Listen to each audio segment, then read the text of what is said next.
Salam, Assalamualaikum, Om Swastiastu, Namo Buddhaya, dan salam kebajikan. Kami dari kelompok 1 akan membacakan Undang-Undang Republik Indonesia Nomor 46 Tahun 2009 tentang Pengadilan Tindak Pidana Korupsi. Perkenalkan, nama saya Laskar dari jurusan Ilmu Komunikasi dengan NIM 21716500108. Perkenalkan, nama saya Carolina Tania dari Prodi Ilmu Komunikasi dengan NIM 21716500054. Hai semuanya, perkenalkan nama saya Fiorentina Laviani dengan NIM 21716500037. Saya dari Prodi Ilmu Komunikasi. Perkenalkan, nama saya Ivan Mario Manurung dari Prodi Ilmu Komunikasi dengan NIM 21716500074. Undang-Undang Republik Indonesia Nomor 46 Tahun 2009 tentang Pengadilan Tindak Pidana Korupsi dengan rahmat Tuhan Yang Maha Esa, Presiden Republik Indonesia. A. Menimbang bahwa negara Republik Indonesia adalah negara hukum yang bertujuan mewujudkan kehidupan masyarakat, bangsa, dan negara yang tertib, sejahtera, dan berkeadilan dalam rangka mencapai tujuan negara sebagaimana diamanatkan dalam pembukaan Undang-Undang Dasar Negara Republik Indonesia tahun 1945. B. Bahwa tindak pidana korupsi telah menimbulkan kerusakan dalam berbagai sendi kehidupan masyarakat, bangsa, dan negara sehingga upaya pencegahan dan pemberantasan tindak pidana korupsi perlu dilakukan secara terus-menerus dalam berkesinambungan yang menuntut peningkatan kepastian sumber daya, baik kelembagaan, sumber daya manusia, maupun sumber daya lain, serta mengembangkan kesadaran, sikap, dan perilaku masyarakat anti korupsi agar terlembaga dalam sistem hukum nasional. C. Bahwa pengadilan tindak pidana korupsi yang dasar pembentukannya ditentukan dalam pasal 53 Undang-Undang Nomor 30 Tahun 2002 tentang Komisi Pemberantasan Tindak Pidana Korupsi berdasarkan putusan Mahkamah Konstitusi dinyatakan bertentangan dengan Undang-Undang Dasar Negara Republik Indonesia tahun 1945 sehingga perlu diatur kembali pengadilan tindak pidana korupsi dengan undang-undang yang baru. D. Bahwa berdasarkan pertimbangan sebagaimana dimaksud dalam huruf A dan huruf B dan huruf C perlu membentuk undang-undang tentang pengadilan tindak pidana korupsi. Mengingat 1 pasal 5 ayat 1, pasal 20, pasal 24A ayat 1 dan ayat 2, pasal 25 dan pasal 28D ayat 1 Undang-Undang Dasar Negara Republik Indonesia tahun 1945. Yang kedua, Undang-Undang Nomor 8 Tahun 1981 tentang Hukum Acara Pidana, Lembaran Negara Republik Indonesia tahun 1981 Nomor 76. Tambahan Lembaran Negara Republik Indonesia Nomor 3209. 3. Undang-Undang Nomor 14 Tahun 1985 tentang Mahkamah Agung Lembaran Negara Republik Indonesia tahun 1985 Nomor 73. Tambahan Lembaran Negara Republik Indonesia Nomor 33 16 sebagaimana telah beberapa kali diubah terakhir dengan Undang-Undang Nomor 3 Tahun 2009 tentang perubahan kedua atas Undang-Undang Nomor 14 Tahun 1985 tentang Mahkamah Agung atau Lembaran Negara Republik Indonesia tahun 2009 Nomor 3. Tambahan Lembaran Negara Republik Indonesia Nomor 4954. 4. Undang-Undang Nomor 2 Tahun 1986 tentang Peradilan Umum Lembaran Negara Republik Indonesia tahun 1986 Nomor 20. Tambahan Lembaran Negara Republik Indonesia Nomor 33 dan 27 sebagaimana telah diubah dengan Undang-Undang Nomor 8 Tahun 2004 tentang perubahan atas Undang-Undang Nomor 2 Tahun 1986 tentang Peradilan Umum Lembaran Negara Republik Indonesia tahun 2004 Nomor 34, tambahan Lembaran Negara Republik Indonesia Nomor 43 dan 79. Yang kelima, Undang-Undang Nomor 31 Tahun 1999 tentang Pemberantasan Tindak Pidana Korupsi Lembaran Negara Republik Indonesia tahun 1999 Nomor 140, tambahan Lembaran Negara Republik Indonesia Nomor 34 dan 74 sebagaimana telah diubah dengan Undang-Undang Nomor 20 Tahun 2001 tentang perubahan atas Undang-Undang Nomor 31 Tahun 1999 tentang pemberantasan tindak pidana korupsi atau Lembaran Negara Republik Indonesia tahun 2001 nomor 134 tambahan lembaran negara Republik Indonesia nomor 1 dan 50. Yang keenam, Undang-Undang nomor 30 tahun 2002 tentang Komisi Pemberantasan Tindak Pidana Korupsi Lembaran Negara Republik Indonesia tahun 2002 nomor 137 tambahan lembaran negara Republik Indonesia nomor 42 dan 50. Yang ketujuh, Undang-Undang nomor 4 tahun 2004 tentang kekuasaan kehakiman lembaran negara Republik Indonesia tahun 2004 nomor 8 tambahan lembaran negara Republik Indonesia nomor 43 dan 54. Yang kedelapan, Undang-Undang nomor 16 tahun 2004 tentang Kejaksaan Republik Indonesia lembaran negara Republik Indonesia tahun 2004 nomor 67 tambahan lembaran negara Republik Indonesia nomor 44 dan 01. Yang ketiga, dengan persetujuan bersama Dewan Perwakilan Rakyat Republik Indonesia dan Presiden Republik Indonesia memutuskan menetapkan Undang-Undang tentang Pengadilan Tindak Pidana Korupsi Bab 1 tentang ketentuan umum. Pasal 1 dalam undang-undang ini yang dimaksud dengan 1. Hakim adalah hakim karir dalam hakim ada tahak. 2.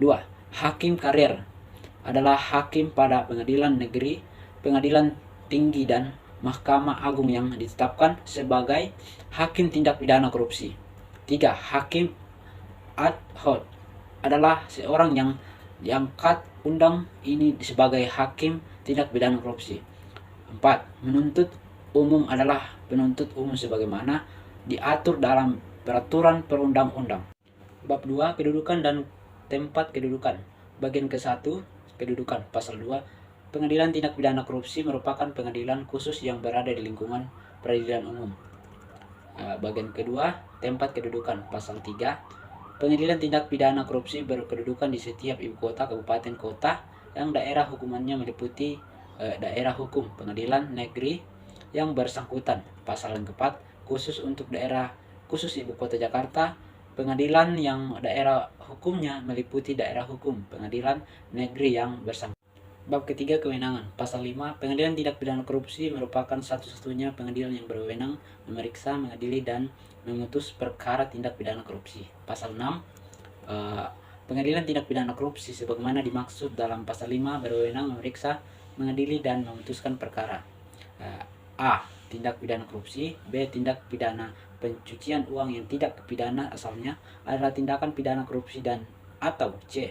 Tindak pidana yang secara tegas dalam undang-undang lain ditetapkan atau ditentukan sebagai tindak pidana korupsi. Pasal 7, pengadilan tindak pidana korupsi ada pengadilan negeri Jakarta Pusat juga berwenang memeriksa, mengadili, dan memutus perkara tindak pidana korupsi sebagaimana dimaksud dalam pasal 6 yang dilakukan oleh warga negara Indonesia di luar wilayah negara Republik Indonesia. Bab keempat, susunan pengadilan. Bagian ke-1 umum. Pasal 8. Susunan pengadilan tindak pidana korupsi terdiri atas A. Pimpinan, B. Hakim, dan C. Peniteraan. Bagian kedua, pimpinan. Pasal 9. 1. Pimpinan pengadilan tindak pidana korupsi terdiri atas seorang ketua dan seorang wakil ketua. 2. Ketua dan wakil ketua pengadilan negeri karena jabatannya menjadi ketua dan wakil ketua pengadilan tindak pidana korupsi sebagaimana dimaksud pada ayat 1. 3. Ketua sebagaimana dimaksud pada ayat 2 bertanggung jawab atas administrasi dan pelaksanaan pengadilan tindak pidana korupsi. 4. Dalam hal tertentu, ketua dapat mendelegasikan penyelenggaraan administrasi sebagaimana dimaksud pada ayat 3 pada wakil ketua. Bagian ketiga, hakim. Pasal 10 ayat 1. Dalam memeriksa pengadilan dan memutus perkara tindak pidana korupsi, pengadilan tindak pidana korupsi, pengadilan tinggi, dan Mahkamah Agung terdiri atas hakim karir dan hakim ad hoc. Yang kedua, hakim karir sebagaimana dimaksud pada ayat 1 ditetapkan berdasarkan keputusan ketua Mahkamah Agung. Yang keenam, yang ketiga, hakim karir yang ditetapkan sebagaimana dimaksud pada ayat 1 selama menangani perkara tindak pidana korupsi dibebaskan dari tugasnya untuk memeriksa, mengadili, dan memutus perkara lain. 4. Hakim ad hoc pada pengadilan tindak pidana korupsi, pengadilan tinggi dan pada Mahkamah Agung sebagaimana dimaksud pada ayat 1 diangkat dan diberhentikan oleh Presiden atau khusus Ketua Mahkamah Agung. Yang ketiga, hakim karir yang ditetapkan sebagaimana dimaksud pada ayat 1 selama menangani perkara tindak pidana korupsi dibebaskan dari tugasnya untuk memeriksa, mengadili dan memutuskan perkara lain. Yang keempat, hakim ad hoc pada pengadilan tindak pidana korupsi, pengadilan tinggi dan pada Mahkamah Agung sebagaimana dimaksud pada ayat 1 diangkat dan diberhentikan oleh Presiden atas usul Ketua Mahkamah Agung. Yang kelima, hakim ad hoc sebagaimana dimaksud pada ayat 4 diangkat untuk masa jabatan selama 5 tahun dan dapat diangkat kembali untuk 1 kali masa jabatan. Pasal 11, untuk dapat ditetapkan sebagai hakim karir, calon harus memenuhi persyaratan sebagai berikut. A. Berpengalaman menjadi hakim sekurang-kurangnya selama 10 tahun. B. Berpengalaman menangani perkara pidana. C. Jujur, adil, cakap dan memiliki integritas moral yang tinggi serta reputasi yang baik selama menjalankan tugas. D. Tidak pernah dijatuhi hukuman, disiplin dan atau terlibat dalam perkara pidana. E. Memiliki sertifikasi khusus sebagai hakim tindak pidana korupsi yang dikeluarkan oleh Mahkamah Agung. Dan F. Telah melaporkan harta kekayaannya sesuai dengan ketentuan peraturan perundang-undang. Pasal 12. Untuk dapat diangkat sebagai hakim ad hoc, calon harus memenuhi persyaratan sebagai berikut. A. Warga negara Republik Indonesia. B. Tertakwa kepada Tuhan Yang Maha Esa. C. Sehat jasmani dan rohani. D. Berpendidikan sarjana hukum atau sarjana lain dan berpengalaman di bidang hukum sekurang-kurangnya selama 15 tahun untuk hakim ad hoc pada pengadilan tindak pidana korupsi dan pengadilan tinggi, dan 20 tahun untuk hakim ad hoc pada Mahkamah Agung. Selanjutnya 3. Penentuan mengenai jumlah dan komposisi majelis hakim sebagaimana dimaksud pada ayat 1 dan ayat 2 ditetapkan oleh ketua pengadilan masing-masing atau ketua Mahkamah Agung sesuai dengan tingkatan dan kepentingan pemeriksaan perkara kasus demi kasus. Selanjutnya 4. Ketentuan mengenai kriteria dalam penentuan jumlah dan komposisi majelis hakim dalam memeriksa, mengadili dan memutus perkara tindak pidana korupsi sebagaimana dimaksud pada ayat 3 diatur dengan peraturan Mahkamah Agung. Diatur dengan peraturan Mahkamah Agung. Bagian kedua, penetapan hari sidang. Pasal 27. 1. Ketua Pengadilan Tindak Pidana Korupsi menetapkan susunan majelis hakim sebagaimana dimaksud dalam pasal 26 ayat 3 dalam waktu paling lambat 3 hari kerja terhitung sejak tanggal penerimaan penyerahan berkas perkara. Kedua, sidang pertama perkara tindak pidana korupsi wajib dilaksanakan dalam waktu paling lambat 7 hari terhitung sejak tanggal penerimaan penyerahan berkas perkara. Kedua, sidang pertama perkara tindak pidana korupsi wajib dilaksanakan dalam waktu paling lambat 7 hari kerja terhitung sejak penetapan majelis hukum. Bagian ketiga, pemeriksaan di sidang pengadilan. Pasal 28. 1. Semua alat bukti yang diajukan di dalam persidangan, termaksud alat bukti yang diperoleh dari hasil penyadapan, harus diperoleh secara sah berdasarkan ketentuan peraturan perundang-undangan daerah hukum provinsi yang bersangkutan. 3. Khusus untuk daerah khusus Ibu Kota Jakarta, Pengadilan Tindak Pidana Korupsi dibentuk pada Pengadilan Negeri Jakarta Pusat yang daerah hukumnya meliputi daerah hukum provinsi. Ayat 1 meliputi daerah hukum provinsi yang bersangkutan. 3. Khusus untuk daerah khusus Ibu Kota Jakarta, Pengadilan Tindak Pidana Korupsi dibentuk pada Pengadilan Negeri Jakarta Pusat yang daerah hukumnya meliputi daerah hukum provinsi daerah khusus Ibu Kota Jakarta. 4. Pengadilan Tindak Pidana Korupsi sebagaimana dimaksud pada ayat 1 dan ayat 3 dibentuk paling lama 2 tahun terhitung sejak undang-undang diundangkan. Daerah khusus Ibu Kota Jakarta. 4. Pengadilan Tindak Pidana Korupsi sebagaimana dimaksud pada ayat 1 dan ayat 3 dibentuk paling lama 2 tahun terhitung sejak undang-undang diundangkan. Pasal 36. Sebelum terbentuknya pengadilan tindak pidana korupsi sebagaimana dimaksud dalam pasal 35, tindak pidana korupsi yang penuntutannya diajukan oleh penuntut umum, diperiksa, diadili, dan diputus oleh pengadilan negeri sesuai dengan peraturan perundang-undangan. Pasal 37. Pada saat undang-undang ini mulai berlaku, hakim yang diangkat berdasarkan Undang-Undang Nomor 30 Tahun 2002 tentang Komisi Pemberantasan Tindak Pidana Korupsi tetap bertugas sampai dengan berakhirnya masa jabatan hakim yang diangkat berdasarkan undang-undang ini. Ketentuan penutup. Pasal 38. Dalam hal pengadilan tindak pidana korupsi sebagaimana dimaksud dengan dari anggaran pendapatan dan belanja negara. 2. Mahkamah Agung setiap tahun wajib menyusun rencana kerja dan anggaran pengadilan tindak pidana korupsi. Wajib menyusun rencana kerja dan anggaran pengadilan tindak pidana korupsi. Ketentuan peralihan. Pasal 34. Pada saat undang-undang ini mulai berlaku, A. Perkara tindak pidana korupsi yang sedang diperiksa oleh Pengadilan Tindak Pidana Korupsi pada Pengadilan Negeri Jakarta Pusat yang dibentuk berdasarkan Undang-Undang Nomor 30 Tahun 2022 tentang Komisi Pemberantasan Tindak Pidana Korupsi atau yang sedang diperiksa pada setiap tingkat pemeriksaan. Tetap diperiksa dan diadili sampai perkara tindak pidana korupsi tersebut berdasarkan Undang-Undang Nomor 30 Tahun 2022 tentang Komisi Pemberantasan Tindak Pidana Korupsi atau yang sedang diperiksa pada setiap tingkat pemeriksaan.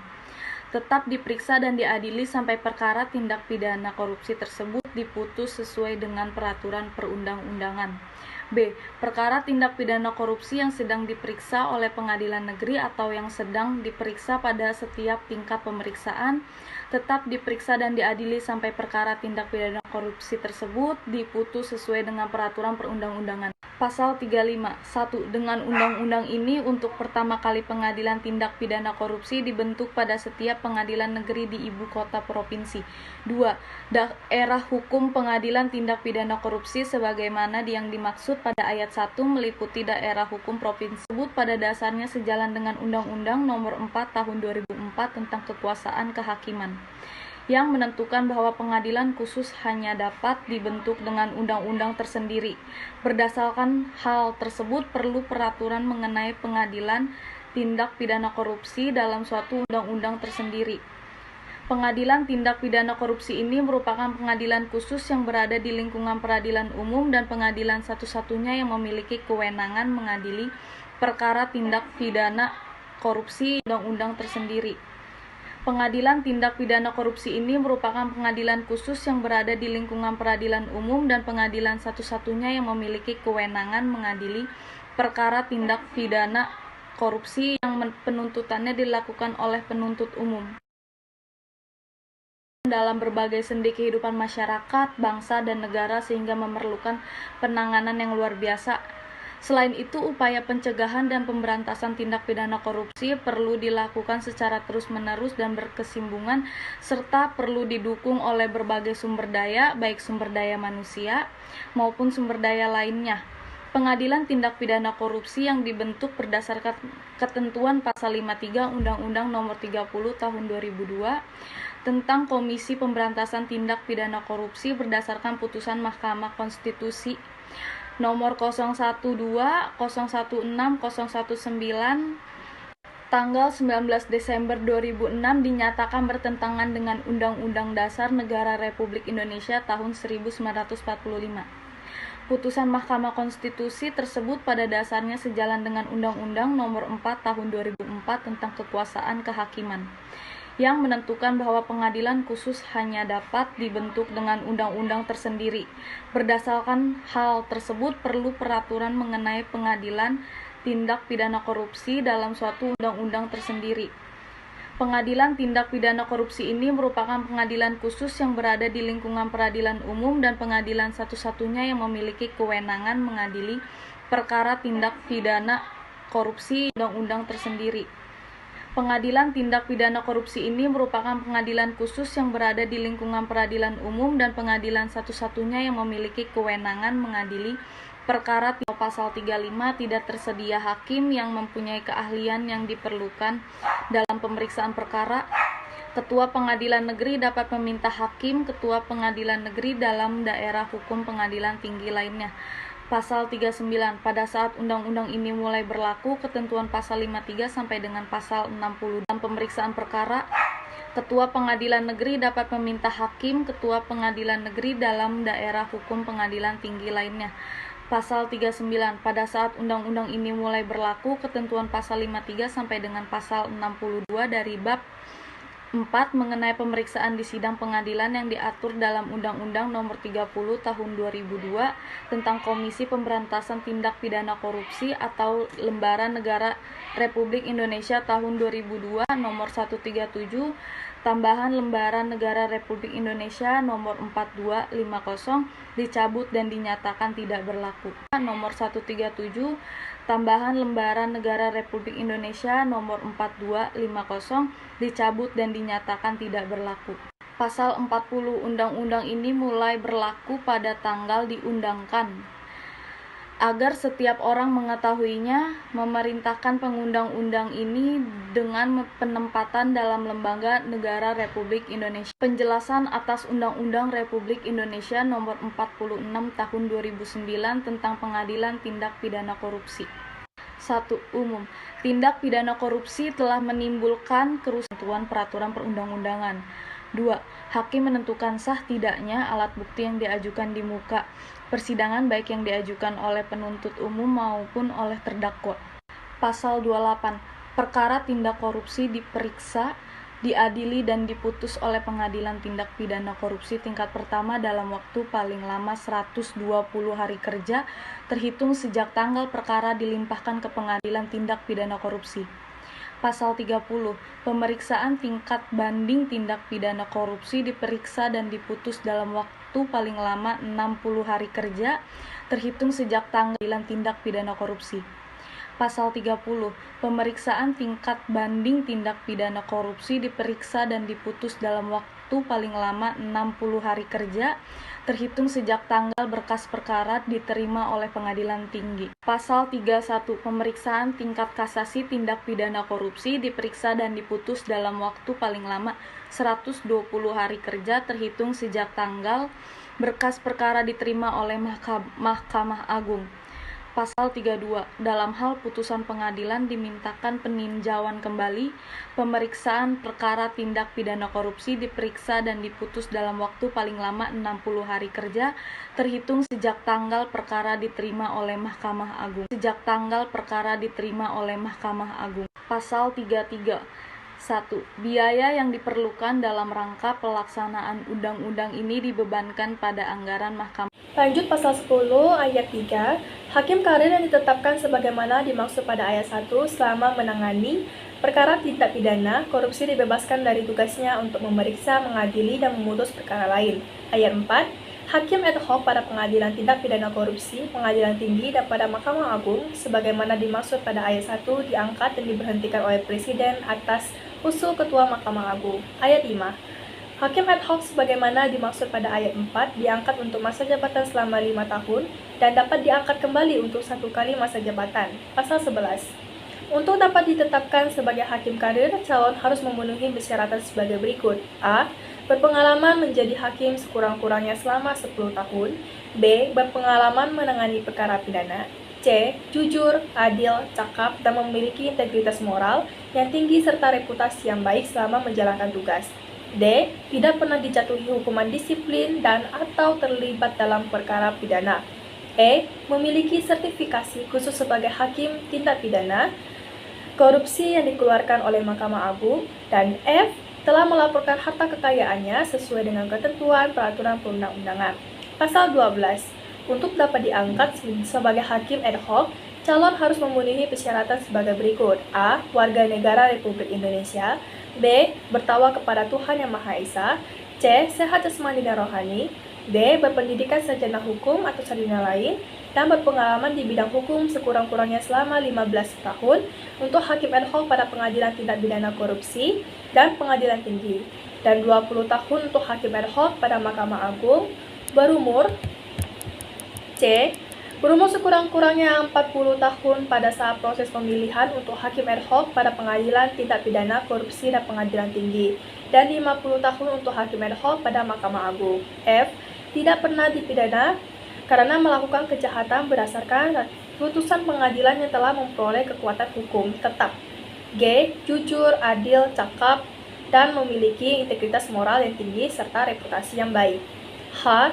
Tidak menjadi pengurus dan anggota partai politik. I. Melaporkan harta kekayaannya.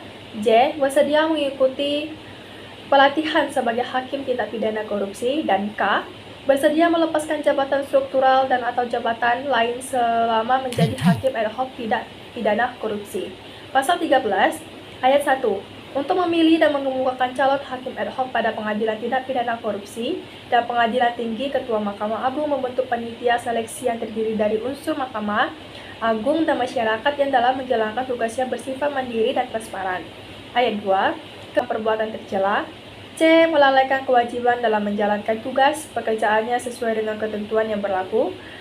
D. Melanggar sumpah atau janji jabatan. Atau E. Melanggar ketentuan sebagaimana dimaksud dalam pasal 15. Pasal 19 ayat 1. Hakim sebelum diberhentikan tidak dengan hormat berdasarkan alasan sebagaimana dimaksud dalam pasal 18, diberhentikan sementara dari jabatannya oleh A. Ketua Mahkamah Agung untuk hakim ad hoc pada pengadilan tindak pidana korupsi dan pengadilan tinggi. B. Presiden atau usul Mahkamah Agung untuk hakim ad hoc pada Mahkamah Agung. Ayat 2. Pemberhentian sementara karena alasan sebagaimana dimaksud dalam pasal 18 huruf A dilakukan apabila hakim yang bersangkutan telah ditetapkan sebagai tersangka. Ayat 3. Pemberhentian sementara karena alasan sebagaimana dimaksud dalam pasal 18 huruf B, huruf C, huruf D, dan huruf E berlaku paling lama 6 bulan. Ayat 4. Dalam hal jangka waktu sebagaimana dimaksud pada ayat 3 telah berakhir tanpa dilanjutkan dengan pemberhentian, maka pemberhentian sementara harus dicabut. Ayat 5. Hakim yang diberhentikan sementara dilarang menangani perkara. Pasal 20. Tata cara pemberhentian dengan hormat, pemberhentian tidak dengan hormat dan pemberhentian sementara, serta hak-hak hakim yang dikenakan pemberhentian dilaksanakan sesuai dengan ketentuan peraturan perundang-undangan. Bagian kelima, hak keuangan dan administratif hakim. Pasal 21 ayat 1. Hakim mempunyai hak keuangan dan administratif. Ayat 2. Hak keuangan dan administratif sebagaimana dimaksud pada ayat 1 diberikan tanpa membedakan kedudukan hakim. Ayat 3.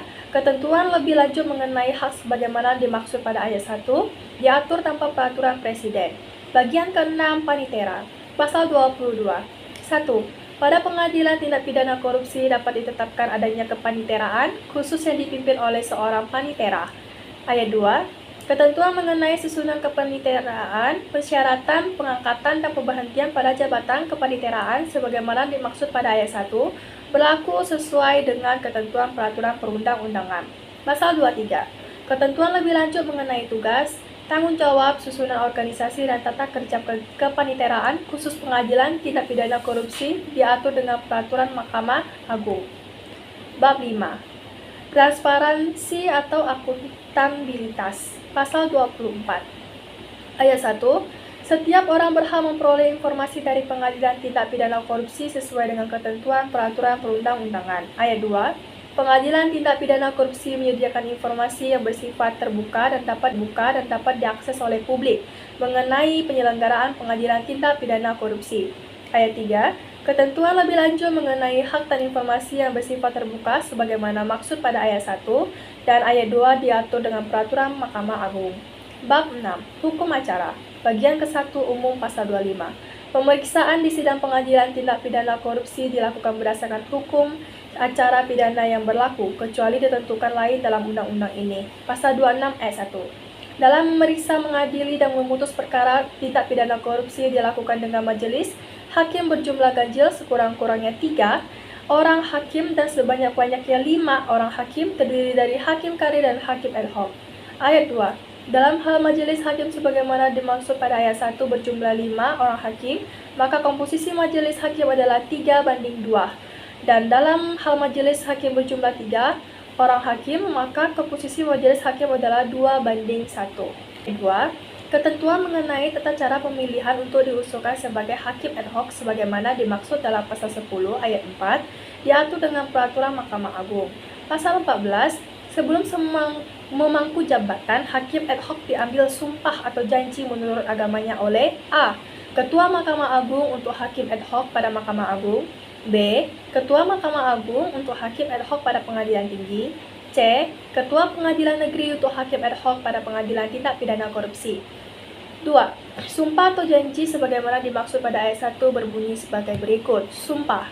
Demi Allah saya bersumpah bahwa saya akan memenuhi kewajiban hakim dengan sebaik-baiknya dan seadil-adilnya, memegang teguh Undang-Undang Dasar Negara Republik Indonesia tahun 1945 dan menjalankan segala peraturan perundang-undangan dengan seluruh-seluruhnya menurut Undang-Undang Dasar Negara Republik Indonesia tahun 1945, serta berbakti kepada nusa dan bangsa.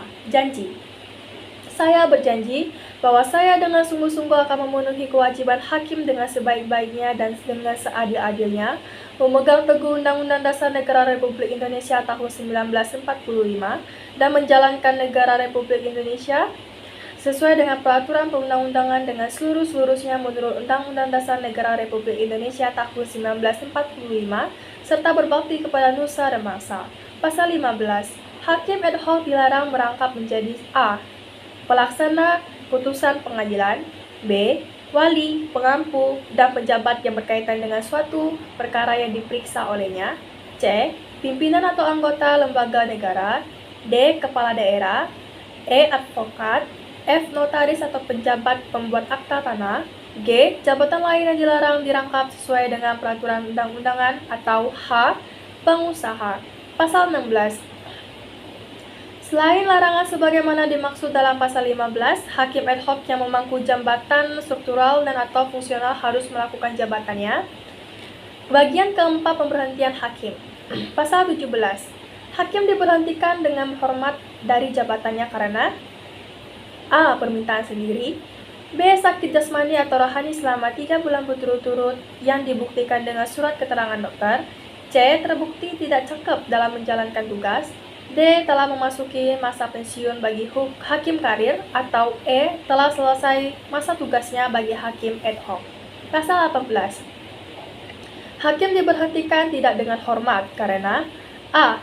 Dipidana karena bersalah melakukan tindak pidana kejahatan, B. Melakukan perbuatan tercela, C. Melalaikan kewajiban dalam menjalankan.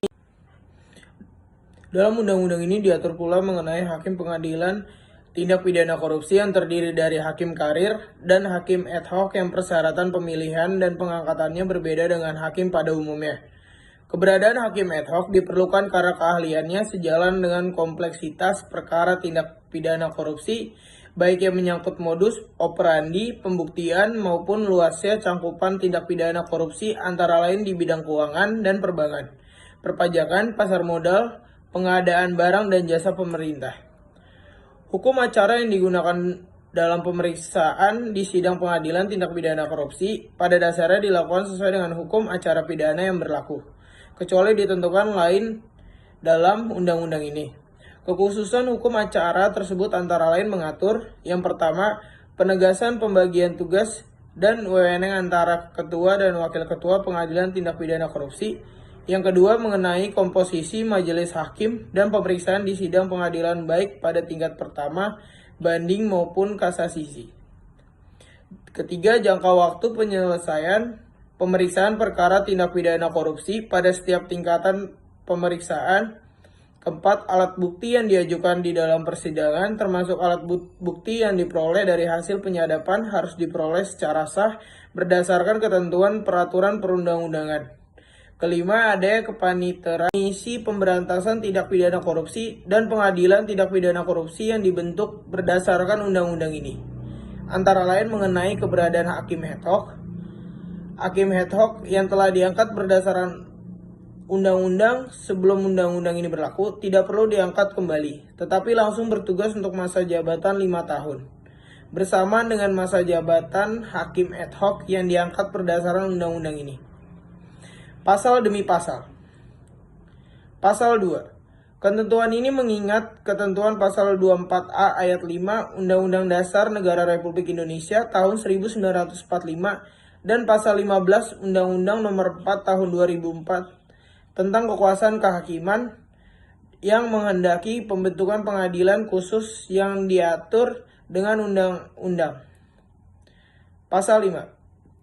Yang dimaksud dengan satu-satunya pengadilan adalah pengadilan yang memeriksa, mengadili, dan memutus perkara yang penuntutannya diajukan oleh penuntut umum. Pasal 6. Yang pertama, yang pemberantasan tindak pidana korupsi sebagaimana telah diubah dengan Undang-Undang Nomor 20 Tahun 2001 tentang perubahan atas Undang-Undang Nomor 31 Tahun 1999 tentang pemberantasan tindak pidana korupsi.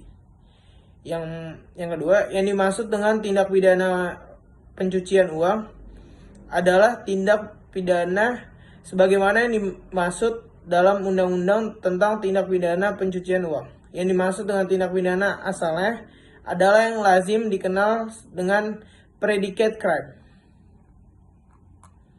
Pasal 9 ayat 4. Yang dimaksud dengan hal tertentu misalnya antara lain masalah yang berkaitan dengan beban perkara atau beban tugas.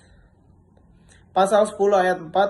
Berdasarkan ketentuan ini, pengangkatan dan pemberhentian hakim ad hoc, Presiden bersifat meresmikan calon yang diusulkan oleh Ketua Mahkamah Agung.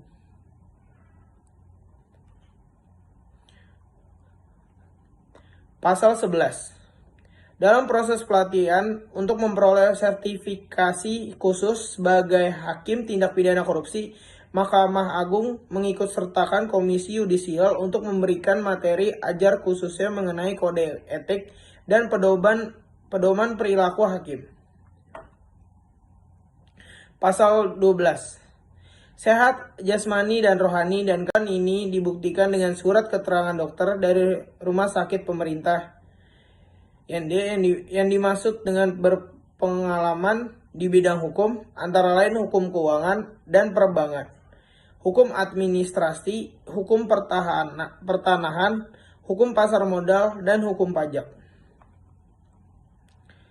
Yang dimaksud dengan pengurus partai politik, termasuk saya partai politik. Pasal 13 ayat 1. Yang dimaksud dengan masyarakat antara lain tokoh masyarakat, akademisi, dan praktisi hukum. Pasal 16. Pelepasan jabatan dalam ketentuan ini bersifat sementara selama menjadi hakim ad hoc. Dalam hal hakim ad hoc memegang jabatan fungsional sebagai dosen pada perguruan tinggi dan berstatus pegawai negeri yang bersangkutan menjalani cuti di luar tanggungan negara. Pasal 17. Yang B, yang dimaksud dengan sakit jasmani atau rohani secara terus-menerus adalah sakit yang menyebabkan yang bersangkutan tidak mampu lagi melakukan tugas dan kewajibannya dengan baik yang dibuktikan. Hukum acara pidana yang berlaku adalah Undang-Undang Nomor 8 Tahun 1981 tentang Hukum Acara Pidana, Undang-Undang Nomor 31 Tahun 1999 tentang Pemberantasan Tindak Pidana Korupsi sebagaimana telah diubah dengan Undang-Undang Nomor 20 Tahun 2001 tentang perubahan atas Undang-Undang Nomor 31 Tahun 1999 tentang Pemberantasan Tindak Pidana Korupsi, Undang-Undang Nomor 14 Tahun 1985 tentang Mahkamah Agung sebagaimana telah diubah terakhir dengan Undang-Undang Nomor 3 Tahun 2009 tentang perubahan kedua atas Undang-Undang Nomor 14 Tahun 1985 tentang Mahkamah Agung. Pasal 26 ayat 3. Yang dimaksud dengan Ketua Pengadilan adalah Ketua Pengadilan Negeri untuk pemeriksaan perkara tindak pidana korupsi pada tingkat pertama dan Ketua Pengadilan Tinggi untuk pemeriksaan perkara tindak pidana korupsi pada tingkat banding. Pasal 28 ayat 1. Penyadapan sebagai alat bukti hanya dapat dilakukan terhadap seorang apabila ada dugaan berdasarkan laporan telah atau akan terjadi tindak pidana korupsi. Pasal 37. Dalam ketentuan ini, hakim ad hoc yang telah diangkat berdasarkan undang-undang sebelum undang-undang ini berlaku tidak perlu dibuktikan dengan surat keterangan dari dokter. Pasal 18. Hakim yang dapat dikenakan ketentuan ini apabila pidana yang dijatuhkan sekurang-kurangnya 1 tahun. Yang dimaksud dengan melakukan perbuatan tercela adalah apabila hakim yang bersangkutan karena sikap perbuatan dan tindakannya baik di dalam maupun di luar pengadilan merendahkan martabat hakim. Pasal 19 ayat 1 mengenai pemberhentian hakim karir dilakukan berdasarkan peraturan perundang-undangan.